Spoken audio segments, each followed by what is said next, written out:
क्या आप face book, Instagram और व्हाट्सएप कहां से यूज कर रहे हैं? एफआईए को मालूम है? इसकी हकीकत क्या है, ये वीडियो में जानते हैं। अस्सलाम वालेकुम नाज़रीन, क्या वाकया अब फेसबुक पर की गई हर पोस्ट, हर कमेंट्स और हर सरगर्मी पाकिस्तान की एफआईए की नजर में होगी?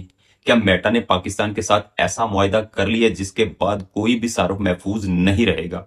यह सवाल इस वक्त सोशल मीडिया पर तेजी से गर्दिश कर रहा है और लोग जानना चाहते हैं कि आखिर हकीकत क्या है। हालिया दिनों में पाकिस्तान की वफाकी तहकीकाती एजेंसी यानी एफआईए और मेटा के दरमियान एक अहम इंतजामी ताउन कायम किया गया है। इस ताउन के बाद एफआईए का मखसूस साइबर क्राइम राब्ता मरकज मेटा की जानब से बाज़ाब्ता तौर पर तस्लीम कर लिया गया है।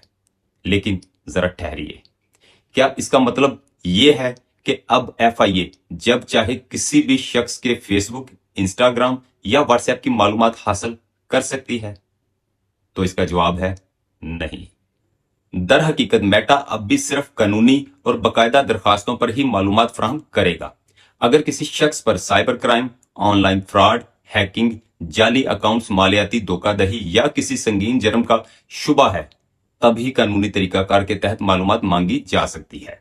इस नए निजाम का मकसद आम सार्फ की निगरानी नहीं, बल्कि साइबर जराइम की तहकीकात को पहले से ज्यादा तेज और मुअस्सर बनाना है।